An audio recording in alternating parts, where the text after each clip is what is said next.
Big बुकमधील मद्यपिढेबद्दल आणखी काही ह्या दुसऱ्या प्रकरणाचं वाचन. आमच्यापैकी बहुतेक जण आपण खरे मद्यासक्त आहोत हे मान्य करायला तयार नव्हतो. इतरांपेक्षा आपण शारीरिक व मानसिक दृष्टीने वेगळे आहोत असे मानावयाला कोणीच तयार नसतो. म्हणून आमच्या मद्यपी जीवनात आपण इतरांप्रमाणेच मद्यपान करू शकतो असं दाखवण्याचे असंख्य निष्फळ प्रयत्न केले जातात. प्रत्येक अतिमद्यपी व्यक्तीची एकच मोठी आकांक्षा असते आणि ती ही की कसे तरी केव्हा तरी आपण मद्यपान मर्यादित करून त्याचा आस्वाद घेऊ शकू. ही इच्छा ज्या निष्ठेने जतन केली जाते ती आश्चर्यकारकच मानावी लागेल. लोक पागलपणा वा मृत्यू यांच्या दरवाजापर्यंत ही भुलवणारी इच्छा जतन करतात. आम्ही एक गोष्ट निश्चितपणे जाणली आहे की मनोमनी आपण कबुली दिली पाहिजे की आपण मद्यासक्त आहोत. सुधारणेच्या बाबतीत हे पहिलं पाऊल असतं. आपण इतरांप्रमाणे आहो किंवा होऊ शकू हा भ्रम नष्टच केला पाहिजे. आम्ही मद्यपिढीत असे स्त्री पुरुष आहोत की ज्यांनी आपलं मद्यपान नियंत्रित करण्याची सारी पात्रताच गमावलेली आहे. आम्हाला हे ठाऊक आहे की खरा मद्यासक्त हे नियंत्रण घालूच शकत नाही. आम्हा सर्वांना वेळोवेळी वाटलं होतं की आपण आपला ताबा प्रस्थापित केला आहे, पण हा कालखंड बहुशा अगदीच लहानसा उलटल्यानंतर अपरिहार्यपणे नियंत्रणाची शक्ती कमीच होत चाललेली दिसून येत असे. आणि कालांतराने करुणास्पद आणि अनाकलनीय अशा अधःपातातच आमचं पर्यावसन होत असे. आमची पूर्ण खात्री झाली की आमच्या प्रकारची प्रत्येक मद्यासक्त व्यक्ती ही वाढत जाणाऱ्या आजारीपणाच्या पकडीत सापडलेली असते. जसा जसा काळ उलटत जातो तसा तसा आमचा आजार अधिक बिकट होत जातो. आम्ही असे लोक आहोत की ज्यांचे पाय तुटले आहेत. नवे पाय त्यांना फुटणं शक्य नाही. त्याचप्रमाणे आमच्या प्रकारच्या मद्यासक्तांना इतर लोकांप्रमाणे बनविण्याचा कोणताही उपचार उपलब्ध नाही. आम्ही उपायांची पराकाष्ठा केली आहे. काही व्यक्तींच्या बाबतीत थोडी सुधारणा दिसून आली, पण त्यानंतर त्यांची मद्यासक्ती बेसुमार बळावलेली आढळून आली. मद्यासक्तीशी परिचित असलेल्या डॉक्टरांचंही असं मत आहे की मद्यासक्ताला मर्यादित मद्यपी बनवणं अशक्यप्राय आहे. विज्ञान कधी काळी हे साध्य करू शकेल, पण अद्यापि तरी विज्ञानाला हे साध्य झालेलं नाही. आम्ही काहीही म्हटलं तरी खरे मद्यासक्त असलेले अनेक लोक आपण त्या वर्गात मोडतो असं कधीही मानणार नाहीत. प्रत्येक प्रकारच्या आत्मवंचनेतून आणि प्रयोगातून ते सिद्ध करण्याचा प्रयत्न करतील की आपण नियमाचे अपवाद म्हणजेच मद्यासक्तांच्या वर्गात न मोडणारे आहोत. आपल्या मद्यपानावर नियंत्रण घालण्याला पात्र न ठरलेल्या एखाद्या व्यक्तीने आपला पवित्रा बदलून सावध व्यक्तीसारखं मद्यपान करावयाला सुरुवात केली तर त्याचे शतशः अभिनंदन असो. परमेश्वर साक्ष आम्ही तसं करण्याचा खूप वेळा प्रयत्न केला. आम्ही त्यासाठी जे उपाय योजले त्याची ही जंत्री पहा. फक्त बिअरपान, मद्य मर्यादित प्रमाणात घेणं, एकट्याने कधीही न घेणं, कामाच्या वेळात कधीही न घेणं, फक्त पार्टीमध्ये घेणं, स्कॉचच्या ऐवजी ब्रँडी घेणं, घरगुती वाईनचा आस्वाद घेणं, कामावर असताना मद्य घेतल्यास राजीनामा देण्याला मान्यता देणं, प्रवासाला निघणं, प्रवासाला जाण्याच्या बाबतीत इन्कार करणं, कधीही मद्य न घेण्याचं आश्वासन देणं, अधिक शारीरिक व्यायाम घेणं, स्फूर्तिदायक पुस्तकं वाचणं, आरोग्यधाम या सॅनिटोरियममध्ये जाणं, वेड्यांच्या हस्पितळात स्वखुशीने जाण्याला मान्यता देणं, ही जंत्री बेसुमार वाढविणं शक्य आहे. एखादी व्यक्ती मद्यासक्त आहे असं जाहीर करणं आम्हाला आवडत नाही, पण तुम्हाला स्वतःलाच त्याबद्दल निदान करता येईल. जवळच्याच बारमध्ये तुम्ही जा आणि मर्यादित मद्य घेण्याचा प्रयोग करून पहा. मद्याची चव घ्या आणि एकदम मद्यपान थांबवा. आणखी एकदा त्याचा आस्वाद घ्या. तुम्ही जर त्या बाबतीत प्रामाणिक असाल तर तुम्हाला निर्णय घ्यायला फारसा वेळ लागणार नाही. तुमच्या परिस्थितीची तुम्हाला पुरेपूर कल्पना आली तर तुमचा धीर नाहीसा होणं शक्य आहे. आम्हाला सिद्ध करता येणं कठीण आहे खरं, पण आम्हाला असं वाटतं की आमच्या मद्यपी जीवनात आमच्यापैकी बहुतेक लोकांना मद्यपान सोडणं शक्य होतं. पण अडचण आहे ती ही की अगदीच थोड्या मद्यासक्तांना वेळीच मद्यपान थांबवण्याची जरी इच्छाच नसते.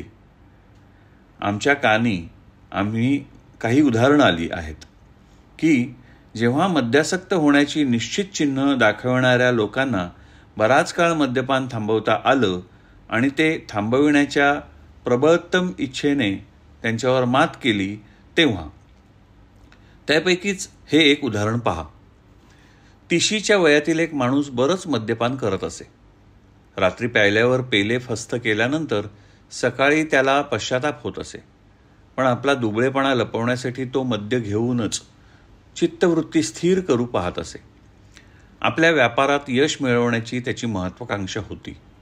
पण त्याला कळून आलं की आपण मद्यपान केले तर आपल्याला काहीच साध्य करून घेता येणार नाही. एकदा तो मद्य पिऊ लागला की त्याला कुठलाही ताबा ठेवता येत नसे. त्याने मनाचा निर्धार केला की व्यापारात यश मिळवून निवृत्त होईपर्यंत आपण मद्याच्या थेंबालाही स्पर्श करणार नाही. असाधारण निर्धाराचा तो माणूस होता. 25 वर्ष तो मद्यापासून संपूर्णपणे अलिप्त राहिला आणि यशस्वी व सुखी व्यापारी जीवनानंतर 55व्या वर्षी तो निवृत्त झाला. त्यानंतर प्रत्येक मद्यासक्ताचा जो विश्वास असतो की दीर्घकाळपर्यंत आपण इतकं सावध आणि शिस्तबद्ध राहिल्यानंतर आपल्याला इतरांसारखं मर्यादित मद्यपान करायला काय हरकत आहे, त्याला तो बळी पडला. लगेच त्याने सपाटा चढवला आणि बाटली हाती घेतली. 2 महिन्याच्या काळातच त्याला हॉस्पिटलचा रस्ता धरावा लागला. चकित तसाच अपमानित झाला होता तो. काही काळ त्याने आपले मद्यपान मर्यादित करण्याचा प्रयत्न केला, पण हॉस्पिटलच्या त्याच्या वाऱ्या मात्र चुकल्या नाहीत. त्यानंतर आपल्या साऱ्या शक्ती एकवटून त्याने मद्यपान कायमचं बंद करण्याचा प्रयत्न केला आणि त्याला आढळून आलं की ही गोष्ट आपल्या आटोक्याबाहेरची आहे. आपली समस्या सोडवण्यासाठी जी काही साधनं उपयोगात आणता येतील ती खरेदी करण्याची त्याची ऐपत होती. पण त्याचा प्रत्येक प्रयत्न फसला.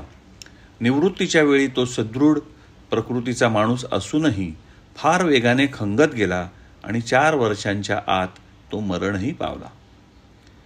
हे उदाहरण हा एक अत्यंत प्रभावी धडा आहे. आमच्यापैकी बहुतेकांना असं वाटत आलं आहे की बराच काळपर्यंत आपण दारूपासून दूर राहिलो तर त्यानंतर आपल्याला संयमित मद्यपान करता येईल. पण या माणसाकडे पहा. वयाच्या 55व्या वर्षी त्याला आढळून आलं की 30मध्ये मद्यवर्ज्य करताना त्याची जी अवस्था होती तिचाच त्याला पुनःप्रत्यय येत आहे. पुन्हा पुन्हा तेच सत्य आमच्या प्रत्ययास येत आहे की एकदाचा मद्यासक्त तो कायमचा मद्यासक्त होय. मद्यवर्ज्यतेच्या काही काळानंतर आम्ही जेव्हा मद्य घेऊ लागतो तेव्हा थोड्याच काळात आमची अवस्था पूर्वी इतकीच शोषणीय होते. आपण जर मद्यपान करण्याचा निर्णय घेणार असलो तर तेथे कोणत्याही प्रकारची हातराखणी करता कामा नये किंवा केव्हा तरी मद्याच्या मोहापासून आपली मुक्तता होईल अशी सुप्त आकांक्षाही आपल्या मनात असता कामा नये. तरुण लोकांना ह्या माणसाच्या अनुभवावरून असं वाटण्याचा संभव आहे की त्या माणसाने ज्याप्रमाणे मद्यपान थांबविले त्याप्रमाणे आपल्यालाही स्वतःच्या इच्छाशक्तीच्या जोरावर मद्यपान थांबवता येईल.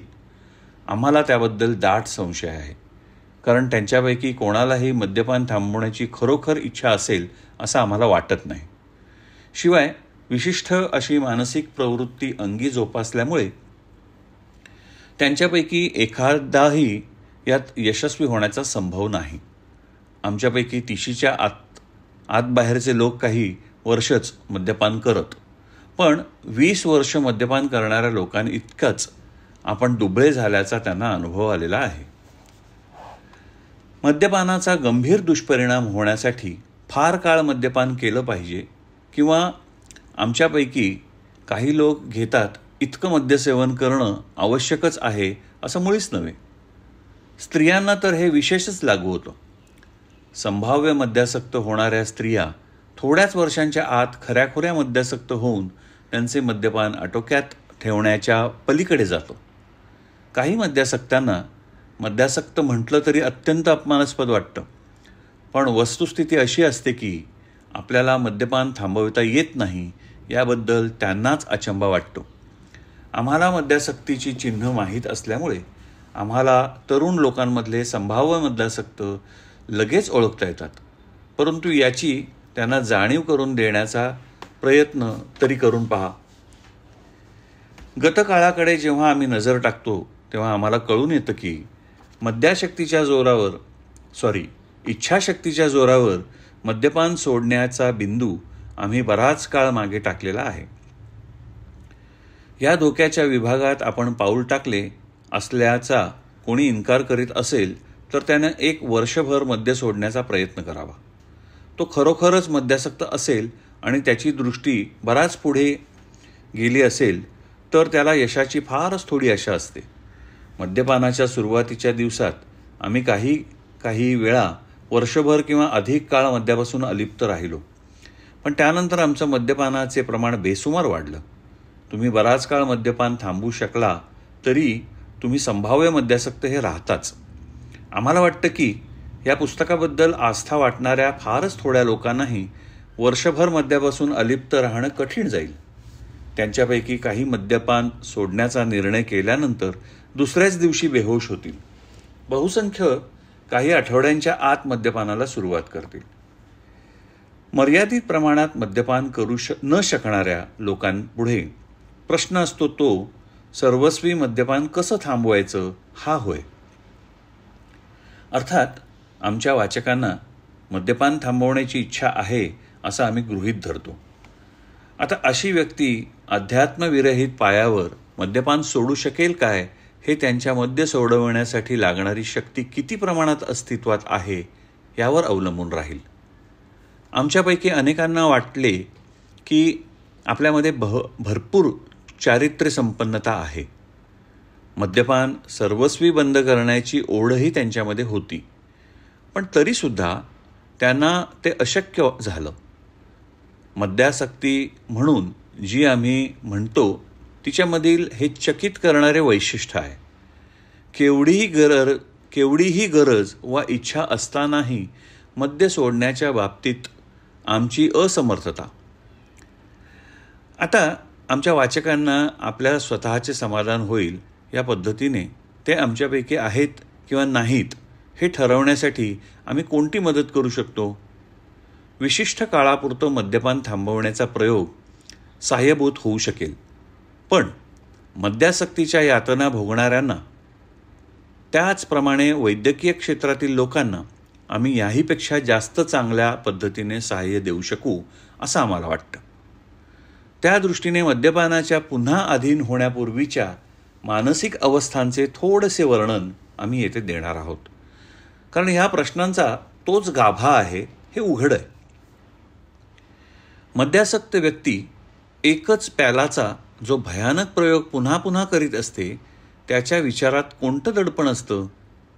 मद्याचे पेल्यामागे पेले फस्त केल्यानंतर घटस्फोट वा दिवाळखोरी यांच्या अवस्थेला तो पोचला असताना त्याच्या ज्या मित्रांनी त्याच्याशी युक्तिवाद केला होता त्यांनाही त्याला बारकडे पाऊल टाकताना पाहून आश्चर्याचा धक्का बसल्याशिवाय राहिला नाही. तो असे का करतो, त्याचा काय विचार आहे. या बाबतीतली उदाहरणं आमच्या एका मित्राचं आहे ज्याला आपण जिम म्हणूया. ह्या माणसाला सुरेख पत्नी आणि चांगलं कुटुंब आहे. समृद्ध अशी मोटारीची एजन्सी त्याला मिळालेली आहे. स्फुरणीय अशा युद्धकाळातील त्याची कामगिरी होती. तो सर्वांचा आवडता आहे, तो बुद्धिमान आहे आणि बहुशा समतोल वर्तनाचा आहे. स्वभावाने तो थोडासा अस्थिर आहे एवढंच. 35 वर्षांचा होईपर्यंत त्याने मद्य घेतलेले नव्हतं. नंतर काही वर्षांच्या आत मद्यासक्तीने बेहोश झाल्यानंतर मात्र तो इतका प्रक्षुब्ध झाला की त्याला वेड्याच्या हॉस्पिटलमध्ये न्यावं लागलं. तिथून बाहेर पडल्यानंतर तो आमच्या संपर्कात आला. आम्हाला मद्यासक्तांची जी माहिती होती आणि त्यावर जो उपाय आम्हाला आढळला होता त्याबद्दल आम्ही त्याला सांगितलं. त्याने या उपायांचा अवलंब केला. पहिले त्याचे कुटुंब एकत्र आले आणि मद्यपानामुळे त्याचा विक्रेत्याचा जो व्यवसाय त्याच्या हातून गेला होता तोही त्याला परत मिळाला. काही काळ सर्व ठीक चाललं. पण आध्यात्मिक जीवन समृद्ध करण्यात त्याला यश आलं नाही. जेव्हा लागोपाठ 10-12 वेळा तो बेहोश झाला तेव्हा त्याला धक्का बसला. यापैकी प्रत्येक वेळी आम्ही त्याच्याबरोबर राहिलो आणि अतिशय काळजीपूर्वक काय घडलं याची आम्ही पाहणी केली.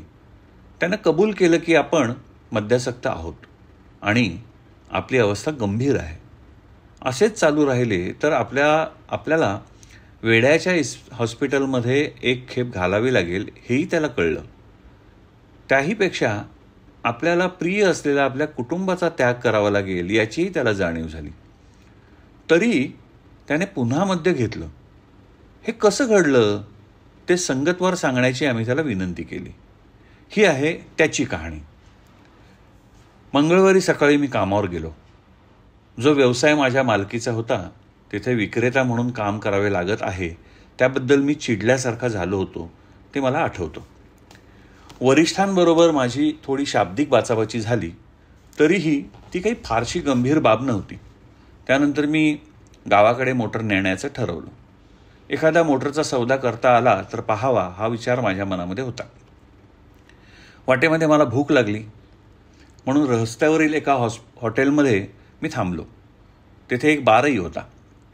मद्यपान करण्याची माझी इच्छा नव्हती. मला वाटलं एखादं सँडविच खाऊया, मोटारीच्या सौद्यासाठी एखादा ग्राहक तेथे मिळेल असंही मला वाटलं. अनेक वर्ष या भागात प्रवास केल्यामुळे मला अशी आशा वाटली होती की मद्याशिवाय राहत असताना मी तेथे बऱ्याच वेळा खाल्लं होतं. मी एक सँडविच आणि पेलाभर दुधाची ऑर्डर दिली. त्यावेळी मला मद्य घेण्याचा विचार शिवला नव्हता. मी आणखी दूध आणि सँडविच मागवलं. त्याचवेळी माझ्या मनात विचार चमकून गेला की दुधाच्या प्याल्यात 1 अंशभर विस्कीचं मिश्रण केलं तर भरल्या पोटी मला काहीच त्रास होणार नाही. मी विस्की मागवली आणि ती दुधात मिसळली. माझ्या मनात अंधुकशी भावना आली की मी जादा शहाणपणा तर करीत नाही ना. पण मी स्वतःला धीर दिला की भरल्या पोटी मी विस्कीचे प्राशन करीत आहे. हा प्रयोग इतका यशस्वी झाला की मी आणखी एखादा विस्की मागवली आणि ती दुधात परत मिसळली. त्यानेही मला त्रास झाला नाही म्हणून मी आणखी एक पेग रिचवला. अशा रीतीने जिमचा इस्पितळाकडील आणखी एक प्रवास सुरू झाला. त्यात मनोरुग्णालय कोंडलं जाण्याचा, कुटुंब आणि प्रतिष्ठेची हानी होण्याचा धोका होता. मद्यपानातून तीव्र मानसिक आणि शारीरिक यातना त्याला भोगाव्या लागल्या, त्या तर वेगळ्याच. आपल्या मद्यासक्त जीवनाची त्याला पुरेपूर कल्पना होती, पण तरीही मद्यपानाच्या विरुद्ध असलेला सर्व समजूतदारपणा त्याने झिडकारून दिला. तो या मूर्खपणाच्या कल्पनेने की दुधात मिसळली तर आपल्याला विस्की चालू शकेल, या कल्पनेची चिकित्सा करावायची झाली तर आपल्याला एका वाक्यात म्हणता येईल की हा शुद्ध पागलपणा होय. विवेकाचा हा अभाव, सरळ विचार करण्याची अपात्रता यांना दुसरं कोणतं नाव देता येईल? आता तुम्हाला वाटेल हे अतिरंजित उदाहरण आहे. आम्हाला असं वाटत नाही, कारण आमच्यापैकी प्रत्येकाची विचारसरणी याच प्रकारची होती. जिमपेक्षाही अधिक गंभीरपणे आम्ही याच्या परिणामांचे काही वेळा चिंतन केलेलं आहे. पण नेहमीच एका विचित्र योगायोगाने आम्हाला दर्शन घडून आले आहे की आमच्या तर्कशुद्धतेची समांतर अशी एकच प्याला घ्यावयाला प्रवृत्त करणारी व पागलपणाच्या सदरात मोडणारी अगदी क्षुद्र सबब आम्हाला आढळून आलेली आहे. आमची तर्कशुद्धता आम्हाला आटोक्यात ठेवू शकली नाही. पागलपणाच्या कल्पनेने मात्र आमच्यावर मात केली. दुसऱ्या दिवशी आम्ही स्वतःला मोठ्या कळकळीने आणि उत्सुकतेने प्रश्न करीत असू की हे झाले कसे? काही परिस्थितीत आम्ही जाणून बुजून मद्यपानातून बेहोश होत असू आणि त्यावेळी आमचं समर्थन असे की भीती, राग, चिंता, मानसिक ताण, मत्सर या कारणांसाठी आम्ही मोहाला बळी पडलो. पण या प्रकारच्या कारण परंपरेतही आम्हाला मान्य करायला लागले आहे की प्रत्यक्षपणे जे घडून आले त्याचा विचार करता बेहोशीचे आमचे समर्थन अगदीच पागल आणि दुबळेपणाचे होते. आम्हाला आता दिसून आलं की सहजगत्या नव्हे तर जाणून बुजून आम्ही मद्यपान करायला लागलो तेव्हा भयानक परिणामांबद्दल आम्ही फारच थोडा पूर्वविचार केलेला होता. एकच प्यालाबद्दलची आमची वागणूक बेहोशीने रस्त्यावरून जाण्याची ईर्ष्या धारण केलेल्या व्यक्तीसारखीच आचरटपणाची आणि अनाकलनीय आहे. ह्या पादचाऱ्याला वेगवान गाड्यांपुढे उड्या मारण्यात बेभान आनंद वाटतो. त्याला मित्रत्वाचे इशारे दिले जातात, पण तरी काही वर्ष तो आपला खेळ चालू ठेवतो. येथपर्यंत तुम्ही म्हणाल की मौज मजेबद्दलच्या पोरकट कल्पना बाळगणारा हा पागल इसम आहे. दैव नंतर त्याला पारखं होतं आणि लागोपाठ त्याला किरकोळ इजा होतात. तो साधारणपणे विचारी माणूस असता तर त्याने हा खेळ सोडला असता, पण त्याने आपली चूक चालूच ठेवली आणि या वेळच्या अपघातात त्याचं डोकं फुटलं. हॉस्पिटलमधून बाहेर पडल्यानंतर आठवड्याच्या आत एक वेगवान ट्रॉली पुढील त्याच्या धावपळीत त्याचा एक हातच मोडला. तो तुम्हाला म्हणतो, मी रस्त्यावरील ही आनंद यात्रा कायमची सोडलेली आहे. पण काही आठवड्यांच्या आत त्याचे दोन्ही हात निकामी होतात. वर्षोनुवर्ष ही त्याची वागणूक चालू राहते. अर्थात काळजी घेण्याची किंवा रस्त्यावरून बेहोशीने न चालण्याची तो भरपूर आश्वासनं देत असतो. अखेरीस त्याला काम करणं अशक्य होतं. त्याच्या पत्नीला घटस्फोट मिळतो आणि तो चेष्टेचा विषय होतो. रस्त्यावरील आनंदी यात्रेची कल्पना आपल्या डोक्यातून काढून टाकण्यासाठी तो अनेक प्रकारचे उपाय योजतो. आपले मार्ग सुधारण्यासाठी तो स्वतःला रुग्णालयात कोंडून घेतो. पण ज्या दिवशी तो बाहेर पडतो त्याच दिवशी आगीच्या बंबाशी तो खेळ करतो आणि त्यात त्याची पाठ मोडून पडते. असा माणूस पागल होय असेच तुम्ही नाही म्हणणार का? आता तुम्हाला वाटेल आमचं उदाहरण हास्यास्पद आहे, पण खरंच ते तसं आहे का? मद्याच्या बेहोशीत बेभान होणाऱ्या आम्हाला हे मान्य करावंच लागलं की रस्त्यावरील क्रीडेत मग्न होणाऱ्या या क्रियेच्या जागी मद्यासक्तीची प्रतिष्ठापना केली तर ते उदाहरण तंतोतंत आम्हाला लागू पडेल. इतर दृष्टीने आम्ही कितीही बुद्धिमान असलो तरी मद्याचा जिथे संबंध आहे तिथे विचित्रपणे आम्ही पागल झालेलेच दिसून येतो. ही भाषा कठोर असेल पण ती खरी नाही आहे का? तुमच्यापैकी काही लोक म्हणतील, होय तुम्ही हे जे सांगताय खरं आहे, पण सर्वस्वी लागू पडत नाही. आमच्यामध्ये तशी काही चिन्ह आहेत हे आम्ही मान्य करतो, पण तुम्ही ज्या थराला गेलेले आहात त्या थराला आम्ही अजून काही गेलेलो नाही किंवा जाण्याची शक्यताही नाही. कारण तुम्ही दिलेल्या इशाऱ्यांनंतर आम्हाला स्वतःची पुरेपूर जाणीव झालेली आहे आणि मद्यपानामुळे जीवनातले सर्वस्व आम्ही गमावलेले नाही आणि तसं करण्याची आमची इच्छाही नाही. माहितीबद्दल धन्यवाद. काही मद्यासक्त नसलेल्या पण सध्या बेभानपणे आणि पागलपणे मद्यप घेणाऱ्या लोकांच्या बाबतीत हे खरं असणं शक्य आहे, कारण त्यांचा मेंदू व शरीर हे आमच्याप्रमाणे पोखरून गेलेली नसल्यामुळे त्यांना मद्यपान थांबविता किंवा मर्यादित करता येत असतं. पण प्रत्यक्ष वा संभाव्य मद्यासक्त इसम निरपवादपणे केवळ आत्मज्ञानाच्या पायावर मद्यपान सोडून देण्यात मुळीच यशस्वी होऊ शकणार नाही. या मुद्द्यावर आम्ही पुन्हा पुन्हा जोर देऊ इच्छितो, ते एवढ्यासाठीच की मद्यासक्त वाचकांच्या मनावर हे बिंबवलं जावं की आमच्या कडवट अनुभवातून आम्हाला जे सत्य प्रतीत झालेले आहे. आपण दुसरे एक उदाहरण पाहूया. फ्रेड हा एक विख्यात हिशोब तपासणीसाच्या फर्ममध्ये भागीदार आहे. त्याची प्राप्ती चांगली आहे, त्याचं घर सुरेख आहे, त्याचं वैवाहिक जीवन सुखी आहे आणि कॉलेजमध्ये जाण्याच्या वयातील त्याला हुशार मुलं पण आहेत. त्याचं व्यक्तिमत्व आकर्षक असल्यामुळे त्याची सर्वांची मैत्री जमते. यशस्वी असा जर व्यावसायिक कोणी असेल तर तो फ्रेड. सर्व दृष्टीने तो जसा स्थिर तसाच समतोल दिसून येतो, पण तरी तो मद्यासक्त आहे. आम्ही प्रथम फ्रेडला 1 वर्षापूर्वी पाहिलं त्यावेळी अतिमद्यपानामुळे तो हॉस्पिटलमध्ये गेलेला होता. या प्रकारचा त्याचा पहिलाच अनुभव होता आणि त्याला त्याची बरीच लाजही वाटत होती.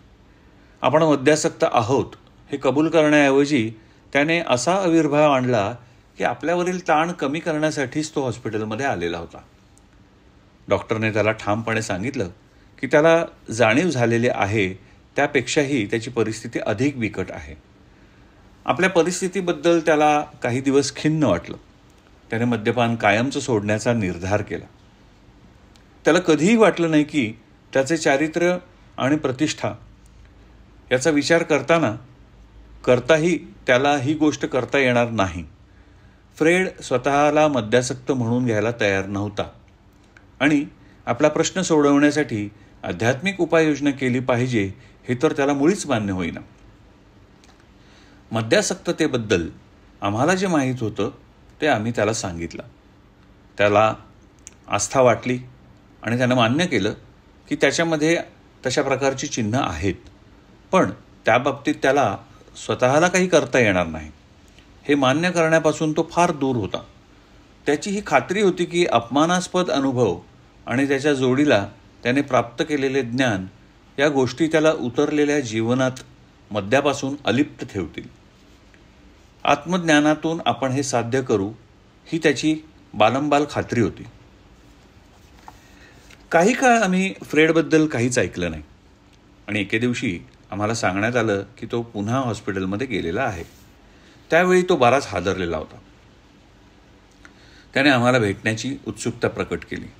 त्याने जी कहाणी आम्हाला सांगितली ती कल्पनातीत उद्बोधक होती, कारण ही एक अशी व्यक्ती होती की जिला पूर्ण खात्री पटली होती की आपण मद्यपान सोडलं पाहिजे, जिला मद्यपानासाठी कुठलीच सबब नव्हती, जिने आपल्या सर्व व्यवहाराच्या बाबतीत उत्कृष्ट व्यवहार चातुरता आणि निर्धार प्रकट केला होता आणि तरीही ती व्यक्ती अंथरुणाला खिळलेली होती.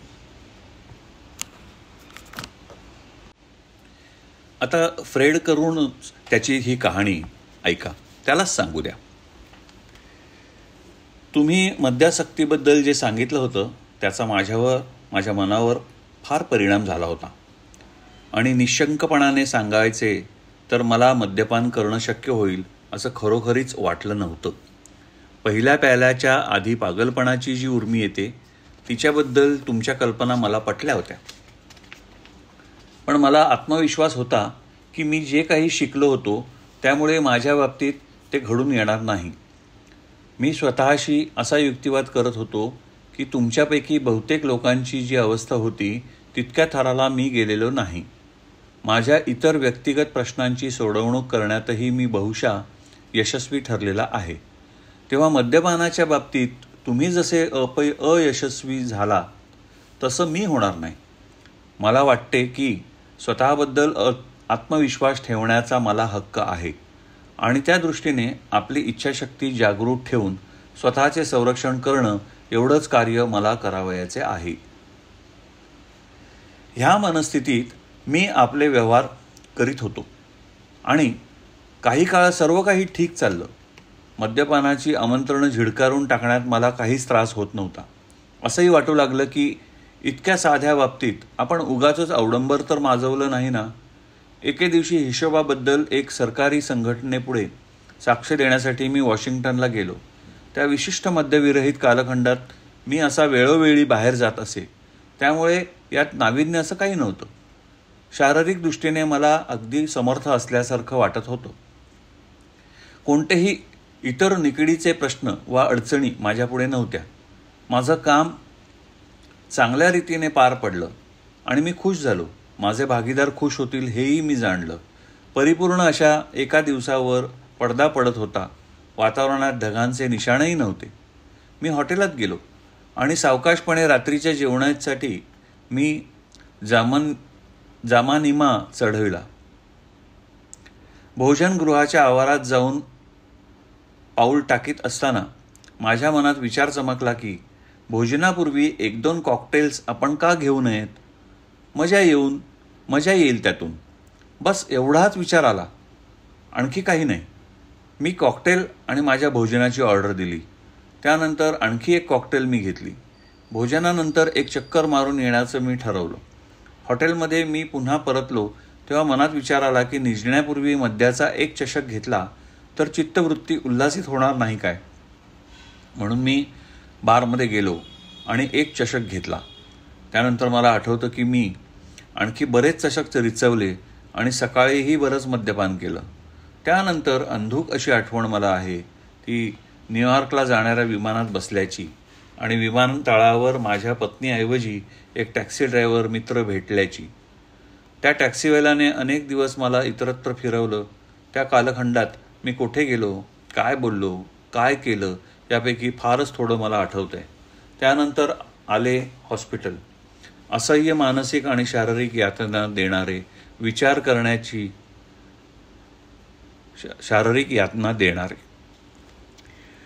करण्याची माझ्यामध्ये पात्रता आल्यानंतर वॉशिंग्टनमधील त्या संध्याकाळच्या घडामोडींचं मी चिंतन केलं. त्या दिवशी तर मी बेसावध होतोच, पण पहिल्या प्यायलाचा मी प्रतिकारही केला नाही. यावेळी पुढील परिणामांची विचार माझ्या मनात आला नाही. मी मद्यपान इतक्या निष्काळजीपणाने सुरू केलं होतं की जणू कॉकटेल म्हणजे सरबतच होय. आता माझ्या मद्यासक्त मित्रांनी जे म्हटले होते ते मला आठवलं. त्यांनी भाकीतच केलं होतं की माझं मन मद्यासक्त असेल तर वेळ आणि ठिकाण आपोआप मनात मला घेरतील आणि मी पुन्हा मद्यपान करायला लागेन. त्यांनी मला हेही सांगितलं होतं की मी जरी बचावाची फळी उभी केली असली तरी तिचा एके दिवशी भंग होईल आणि कोणत्या तरी क्षुद्र कारणासाठी मी पुन्हा मद्यपान करू लागेन. त्यांचं भाकीत खरं ठरलं आणि त्यांनी सांगितलं होतं तसंच घडून आलं. त्यापेक्षाही अधिक म्हणजे मद्यासक्तीबद्दल मला जे ज्ञान झालं होतं त्याचा यावेळी मला उपयोग झाला नाही. त्या क्षणापासून मला जाणीव झाली की माझं मन मद्यासक्त आहे.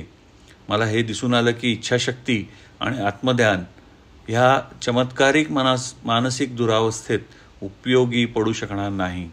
पूर्वी जेव्हा लोक म्हणत की विशिष्ट प्रश्नांच्या बाबतीत आपण सर्वस्वी पराभूत झालो आहोत तेव्हा मला त्यांचे म्हणणे समजत नसे. आता मला ते कळून आलंय. हृदय पिळवटून टाकणारा आघात होता तो. अल्कोहोलिक्स अनोनिमसचे 2 सभासद मला भेटायला आले. ते माझ्याकडे पाहून हसले. ते मला फारसं आवडलं नाही खरं, पण पुढे त्यांनी प्रश्न केले की आता तरी मी स्वतःला मद्यासक्त मानतो किंवा नाही, आणि त्यावेळी तरी माझा पुरा पराभव झाला असं मला वाटते किंवा नाही. दोन्ही निदाने मला मान्य करावी लागली. त्यांनी माझ्यापुढे पुराव्याचा डोंगर उभा केला, ज्यातून त्यांना दिग्दर्शित करायचं होतं की वॉशिंग्टनमध्ये जी मद्यासक्त मनस्थिती मी प्रकट केली ती नैराश्यपूर्ण परिस्थितीची द्योतक होती. त्यांनी आपल्या स्वतःच्या अनुभवातील डझनवारी उदाहरणं दिली. या प्रक्रियेतून मी स्वतः मद्यासक्तीच्या मोहातून आपल्या हिमतीवर बाहेर पडू शकेन याबद्दलचा अखेरचा आशातंतूही तुटून गेला. त्यानंतर त्यांनी आध्यात्मिक उपाययोजना आणि कृतीच्या कार्यक्रम याबद्दलची माहिती दिली.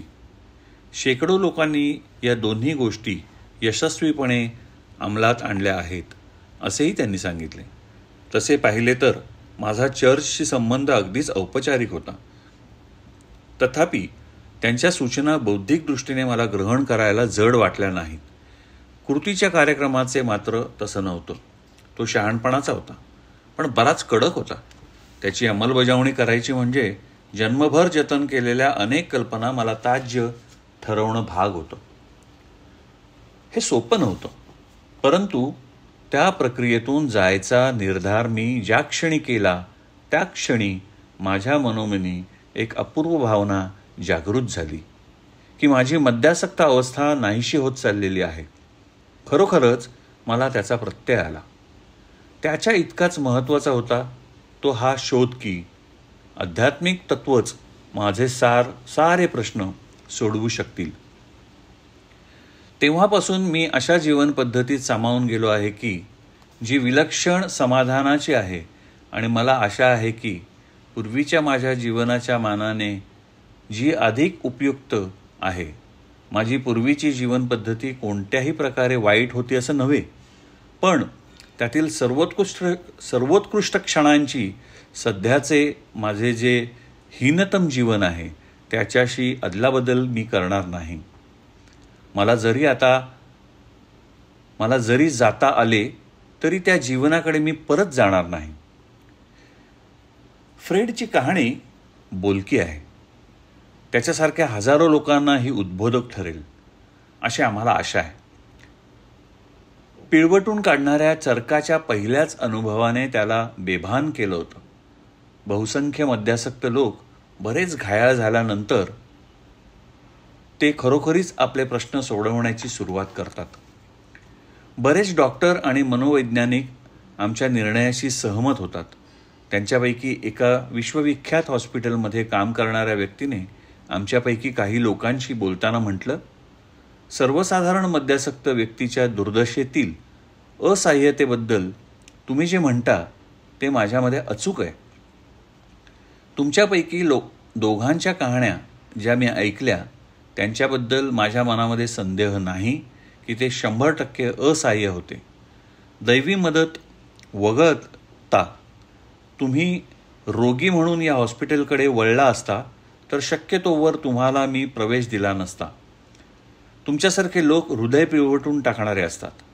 मी धार्मिक माणूस नसूनही तुमच्यासारख्या हतबुद्ध करणाऱ्या व्यक्तींच्या बाबतीत आध्यात्मिक दृष्टिकोन ठेवूनच वागलं पाहिजे असं मला वाटतं. त्या दृष्टिकोनाबद्दल माझ्या मनामध्ये नितांत आदर आहे. अशा बहुसंख्य व्यक्तींच्या बाबतीत दुसरा उपायच नसतो.